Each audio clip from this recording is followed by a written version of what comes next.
Hello. I'm Sarah. In this lecture, we'll discuss the pathophysiology of dry eye disease, DED.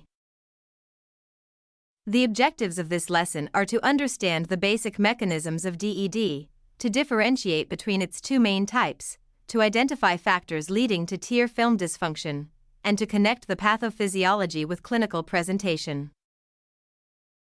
Dry eye disease is a multifactorial disorder of the ocular surface. It represents a vicious cycle characterized by tear film instability, increased osmolarity, inflammation, and apoptosis of corneal epithelial cells.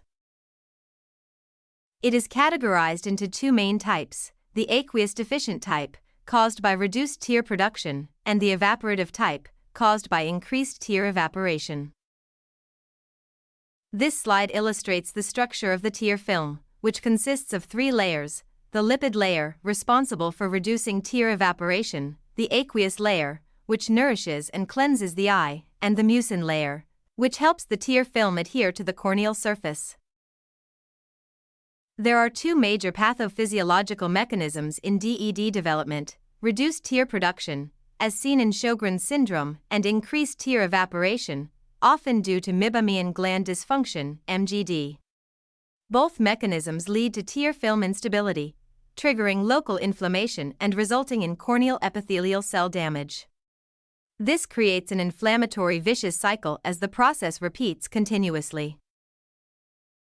Inflammatory cytokines mediate apoptosis of corneal epithelial cells, causing damage to cellular receptors and worsening symptoms. Several risk factors contribute to the development of DED, including environmental factors such as dry air and air conditioning, prolonged screen use leading to reduced blinking, medications such as antihistamines and antidepressants, and systemic diseases like Sjogren's syndrome.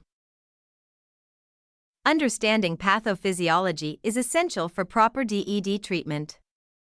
In aqueous deficient DED, artificial tears are the appropriate therapy, while in evaporative DED, lipid-based lubricants and warm compresses are more effective in reducing tear evaporation. In cases with significant inflammation, anti-inflammatory agents or cyclosporin have proven beneficial. This slide contains a list of references for further reading.